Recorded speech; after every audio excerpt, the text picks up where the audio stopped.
Hoy vamos a seguir con la bolilla 24. Vamos a ver subastas de cosas muebles e inmuebles. ¿Sí? Bien, en primer lugar, lo que podemos decir es que la subasta es parte de la culminación del trámite de ejecución de sentencia, ¿sí? Por la cual se va a realizar un bien para que pueda hacerse efectivo el pago, ¿sí? al acreedor ejecutante. Bien, cuando se trata de bienes muebles hay un régimen y de bienes inmuebles hay un régimen que es un poco más elaborado, un poco más complejo, que tiene que ver con la naturaleza de los bienes. ¿Sí? Los bienes muebles en general son de menor valor, en general no son registrables, hay algunos que sí lo son, vamos a ver que tienen algunas características propias y por eso es un poco más simplificado. Las características básicas del régimen de subasta de bienes muebles con el que vamos a empezar es que, en primer lugar, el remate se va a ordenar sin base, es decir, no va a haber un precio de inicio con el cual comenzar la puja en la subasta. La subasta es un remate, ¿sí? Como puede ser un remate privado, este es un remate judicial, porque está ordenado en un proceso judicial y está ordenado por un juez, ¿sí? Con una orden, que es el decreto de subasta, el proveído o resolución, donde se dispone, ¿sí? La venta de ese bien en un remate público que se denomina subasta. Va a ser sin base, como decimos, con lo cual no hay un precio inicial. Esto también nos lleva a que no es necesario hacer una tasación previa del bien ni requerir ningún tipo de evaluación, ¿sí? La base no existe, con lo cual no es necesario un trámite previo para ello. El segundo requisito como característica que tiene es que va a ser al contado. No hay, en principio, facilidades de pago, o sea que el pago se va a hacer una sola vez en el mismo momento de la subasta. Esto también hace a la simplicidad, hace a que el trámite sea más sencillo y también a que en definitiva sea más rápido. No existe una seña, o sea, una parte del precio que se abona en primer término y que luego se abone el saldo, cumplido algún trámite judicial, como vamos a ver en la subasta de inmuebles. Se va a pedir al deudor, el juez lo va a requerir, que manifieste si el bien que va a salir, o sea, que se ha embargado, que el ejecutante está pidiendo que sea subastado, ¿sí? Sobre ese bien, el juez le va a pedir al deudor que se manifieste si se encuentra embargado, ¿sí? O prendado, o tiene algún tipo de inhibición sobre el mismo. ¿Para qué? Bueno, para poder conocer esas circunstancias, ¿sí? Y poder proceder después en consecuencia si es que tiene un embargo en algún otro tipo de proceso judicial. Se podrá ordenar el secuestro del bien. Esto es útil para que pueda ser exhibido por el martillero para un mejor resultado de la subasta. Para los compradores, según de los bienes de que se trate, es útil poder verlos, poder visualizarlos, poder revisarlos, en cuyo caso a veces es necesario el secuestro previo. También esto va a permitir que los bienes ya estén en poder del martillero al momento de la subasta y poder efectuar, ¿sí?, la entrega, la tradición de los mismos a quien resulte comprador. En el caso de que sean bienes registrables, bueno, allí sí se va a pedir un informe al registro correspondiente.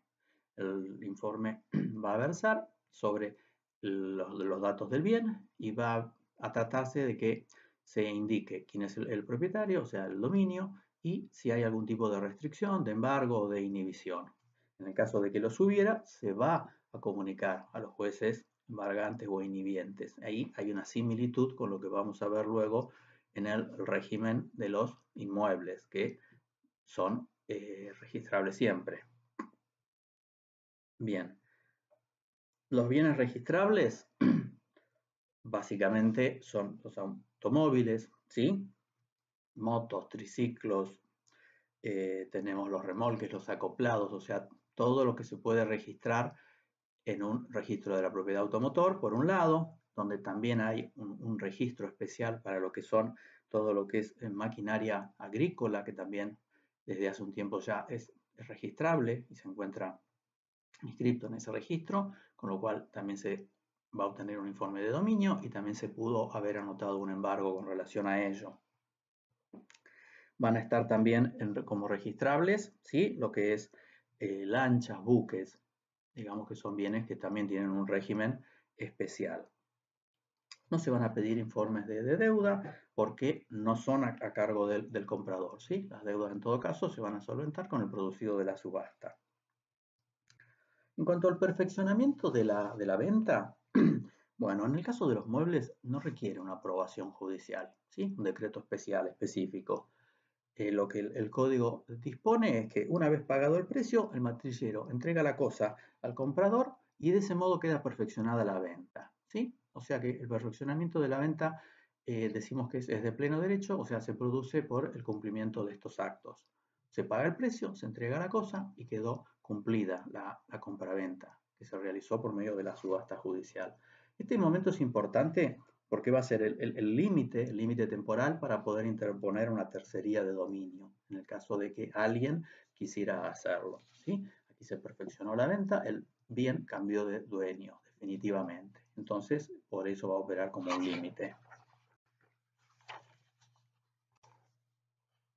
En el caso de los bienes registrables, eso no se modifica, pero lo que podemos agregar es que a este trámite, a estos pasos, se debe agregar que luego se debe hacer una comunicación al registro correspondiente para poder inscribir el bien a nombre del adquirente, que es el nuevo titular, el comprador es el nuevo dueño del bien. A ese fin, si es que hubiera embargos, el juez va a ordenar que se levanten las medidas cautelares. Entonces va a ser, según el código, en dos pasos. Primero se levantan a solo efecto de la inscripción y luego se va a ordenar el levantamiento definitivo en relación a ese bien y los embargos van a quedar transferidos al producto monetario, o sea, al resultado de la subasta, ¿sí? Al precio.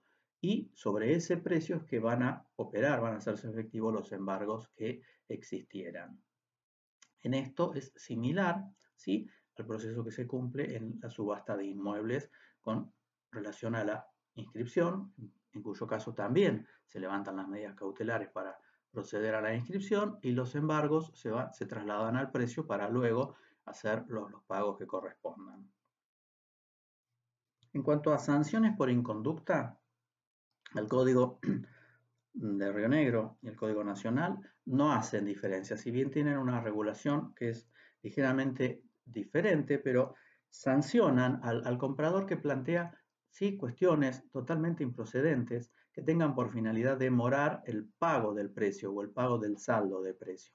Esa es la conducta que sanciona el código, que se provoque, ¿sí?, a propósito, de alguna manera, mediante presentaciones que son manifiestamente impropias, el pago del saldo que debe pagar el comprador, el adjudicatario, ¿sí? La parte que es el contado o el saldo, el completo, el saldo del precio en el caso de los muebles, como acabamos de ver.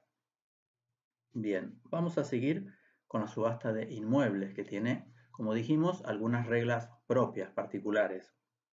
O sea, tiene algunos requisitos más que la subasta de bienes muebles.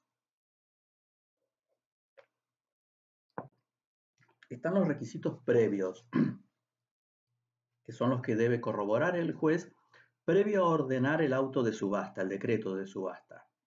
O sea que antes de ordenar la venta del bien debe hacer una serie de comprobaciones, ¿sí?, pedir una serie de informes. Esto es, por un lado, debe pedir un informe de las deudas, tasas y contribuciones del bien inmueble. Esto es para que sea conocido, para que se pueda informar, porque algunas van a ser pagadas del precio del remate y después de la toma de posesión, esas deudas que empezaran a nacer van a ser a cargo del comprador. Después va a pedir un informe también por deudas de expensas comunes, si se trata del caso de un bien que está sujeto a propiedad horizontal, ¿sí?, de un departamento. Esto es importante por dos motivos. Por uno, porque es útil darlo a conocer para el posible interesado, para saber qué tipo de bien, o sea, el valor le va a interesar del inmueble, del departamento, y también les va a interesar el monto de las expensas para poder evaluar, ¿sí?, la compra, la conveniencia o no de la compra. Y después es útil porque estas deudas también las vamos a descontar del precio y en todo caso sí van a continuar a cargo de la cosa, o sea, a cargo del nuevo comprador, hasta el límite del valor del bien, ¿sí?, porque recordemos que son son deudas, de aquellas que van a seguir a la cosa, ¿sí? Las que denominamos Procter Rem. Luego va a pedir un informe sobre las condiciones de dominio e inhibiciones, ¿sí? Y gravámenes del bien. Estos bienes, los bienes inmuebles, siempre son registrables. Entonces aquí es válido lo que vimos en el caso de los muebles registrables. Se pide un informe que va a tener una vigencia temporal que en principio es de 60 días. Esta vigencia tiene que ver con mantener esta información actualizada, porque puede suceder que se realicen nuevos embargos, entonces es importante conocerlos. Bien, o sea que en estos 60 días, en ese lapso, debería transcurrir desde que se inicia el trámite para realizar una subasta y se lleva a cabo la misma. Si no, habría que renovar los informes de dominio que se piden a este fin.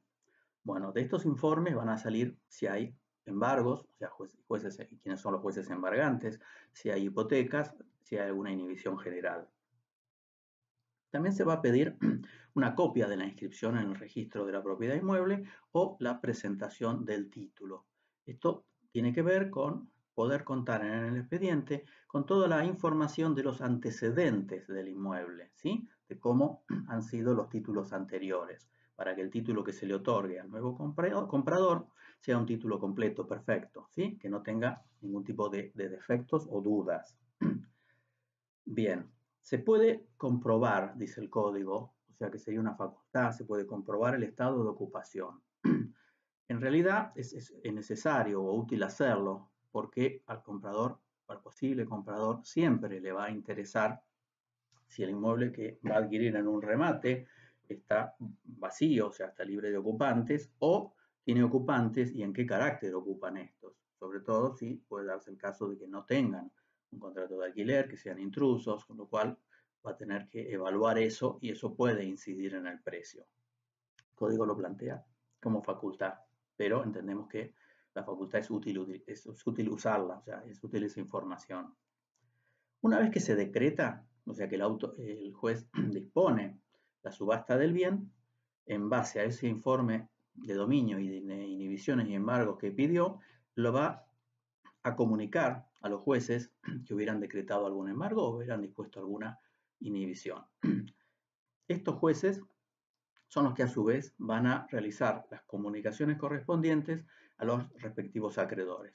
La van a hacer en cada uno de los expedientes donde se decretaron esas medidas, ¿sí? El juez va a quedar encargado, o sea, el juez, si requerido, va a quedar encargado de comunicar a los acreedores, se lo va a comunicar por cédula para que ellos estén notificados y si lo creen conveniente se puedan presentar en el juicio, en el proceso donde se lleva a cabo la subasta para hacer valer sus derechos, para poder verificar en todo caso la regularidad del acto, para poder intervenir con respecto a la base si les corresponde, en fin, para resguardar sus derechos. También el juez que decreta la subasta, en base a la información que él recopiló en esos informes, si hay una hipoteca va a citar al acreedor hipotecario. En este caso lo va a notificar directamente. En principio lo va a hacer al domicilio que surja de la escritura de hipoteca. Bien, en cuanto a las características, otras circunstancias del remate, tenemos la base, el martillero, ¿sí? El lugar. En cuanto a la base, el juez tiene que haber pedido un informe sobre la evaluación fiscal del inmueble. Este informe de la evaluación fiscal nos va a servir para determinar la base, que es la primera pauta para determinarla. ¿Sí? En la provincia de Río Negro, la base va a ser el valor de la evaluación fiscal. El Código Procesal de la Nación estipula que va a ser los 2/3 de la evaluación. Las evaluaciones puede ocurrir que estén muy desajustadas de los precios reales, ¿sí? Con lo cual, en el caso de Río Negro, está prevista una posibilidad alternativa, que es que se realice una liquidación provisoria, que la puede realizar el ejecutante, que es al solo fin de determinar una base diferente, ¿sí? Se realiza una liquidación, se sustancia esta liquidación y el juez va a resolver sobre ella. ¿Sí? Esa decisión es irrecurrible porque esa decisión lo único que va a incidir es sobre la base, como dijimos, de la subasta que se realice y puede ser diferente a la de la evaluación fiscal. El martillero, en cuanto a su regulación, algo se vio ya en la clase anterior, que tiene que ver con, bueno, con todas las características y las funciones que ellos llevan a cabo. Y en cuanto a su designación, debemos recordar que las cámaras de apelaciones deben llevar un listado, ¿sí? La profesión del martillero es una profesión regulada, se deben inscribir en las cámaras de apelaciones, cumplir con una serie de requisitos, eso va a generar un listado y bueno, de ese listado se debe sortear un martillero que es el que va a realizar la subasta que el juez ordena. Esto es así en tanto y en cuanto las partes no se pongan de acuerdo, ¿sí? Sobre la persona del martillero. Si estuvieran de acuerdo, la subasta se va a realizar por medio del martillero que las partes acuerden. El martillero así propuesto va a ser notificado, va a tener un plazo para aceptar el cargo, o sea, se tiene que presentar al expediente, va a aceptar el cargo de una manera similar a la de un perito, ¿sí? Y luego va a llevar adelante su cometido. Entre lo que tiene que realizar va a ser proponer un lugar para la subasta, ¿sí? Y una fecha. El lugar va a ser, en principio, el de donde se lleva adelante la ejecución, ¿sí? El del asiento del juzgado, en definitiva.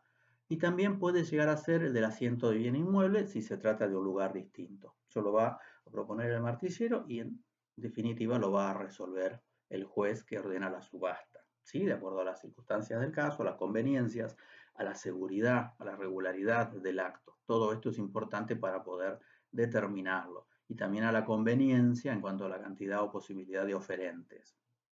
Todo lo que se debe tener en cuenta para que se dé un buen curso a la subasta, ¿sí? Para que obtenga un resultado que sea útil, que sea correcto y que sea útil.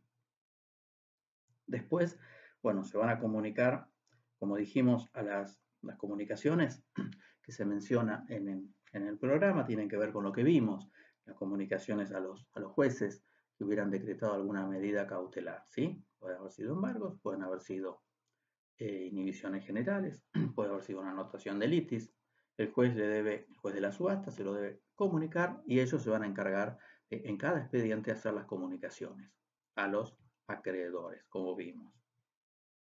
En cuanto al comprador, lo que podemos decir que se llama comprador, o sea, la persona que concurre a la subasta, ofrece un precio por el bien que se está subastando y es el que obtiene o el que ofrece el precio más alto.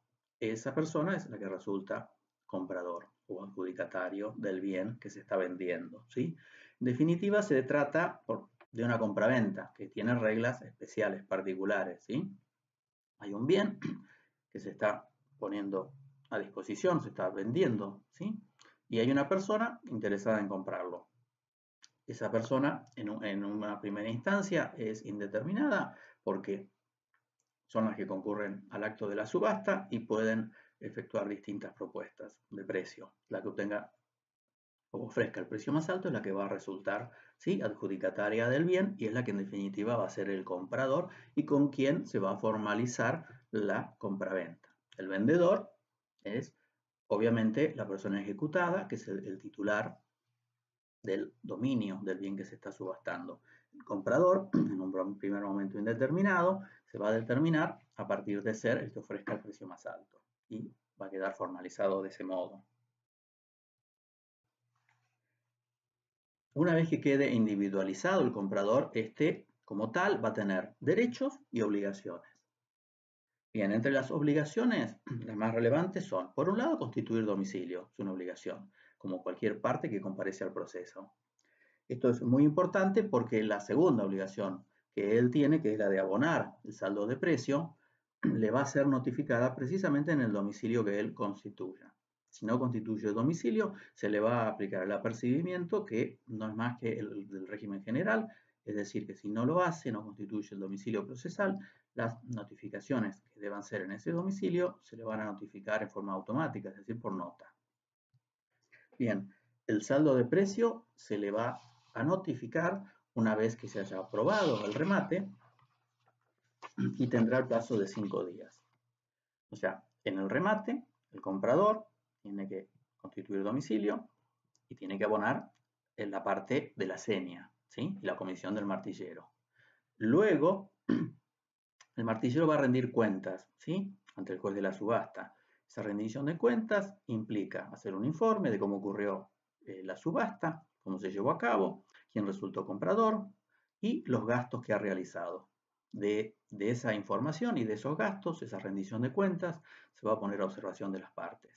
Las partes pueden hacer las observaciones o impugnaciones que crean correspondientes y luego el juez va a resolver la aprobación del remate. En ese lapso también se pueden presentar algún pedido de nulidad, ¿sí?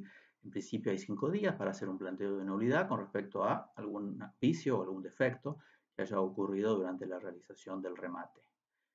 Transcurrido ese lapso, el juez va a resolver la aprobación del remate. Una vez que lo disponga, esa aprobación se va a notificar al comprador y este tiene 5 días para abonar el saldo de precio.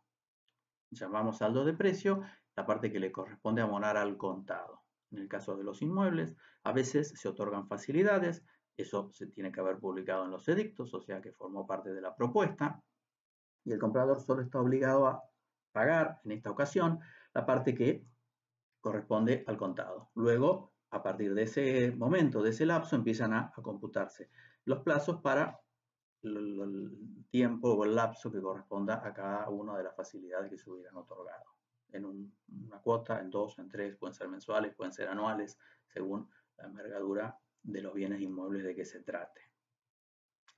Los derechos que tiene el comprador son el derecho a la tradición del bien, es decir, a que se lo entreguen, ¿sí? A que lo pongan en posesión del mismo para poder usarlo y disfrutar de él, y a la inscripción del bien, es decir, que se lo inscriba en el registro de la propiedad inmueble a su nombre y, en todo caso, si lo solicita, se le dé la escritura traslativa de dominio a su nombre. Esos son los derechos.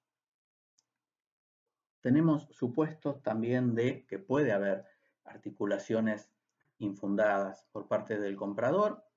La razón de ser es la misma, es evitar que el comprador, mediante algún tipo de articulación, dilate este lapso, ¿sí?, que medió entre la seña que ocurrió en el acto de la subasta y el pago del saldo de precio, que a veces es importante porque el dinero genera intereses en todo caso, a veces hay desvalorización monetaria.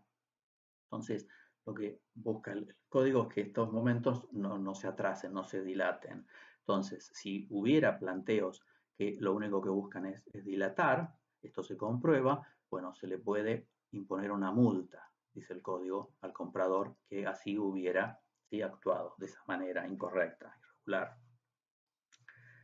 Indisponibilidad de los fondos. Bien, esto tiene que ver con que el dinero que el comprador abona, ya sea una parte la abonó en concepto de seña, una parte la va a abonar ya sea porque hace el pago completo o la parte que corresponde abonar al contado. Ese dinero va a quedar indisponible, ¿sí? O sea que no se va a poder disponer de él hasta que se le haga la inscripción a favor del comprador. Esto es para garantizar, ¿sí?, el derecho del comprador a que no ocurra que por algún motivo el dinero se distribuye y luego no se pueda realizar por alguna razón la inscripción, o sea, no perfeccionar, sino completar la venta, en el sentido de realizar la inscripción a nombre de la persona que fue adjudicataria. En el Código de Nación esto es una facultad, o sea, lo puede pedir el comprador para que se garantice su derecho. En el Código de Río Negro, la última reforma estableció que esta indisponibilidad opera en forma automática, ese monto de dinero va a quedar indisponible, va a quedar sujeto a que se realice la inscripción y luego se va a proceder a la distribución, ¿sí?, del mismo.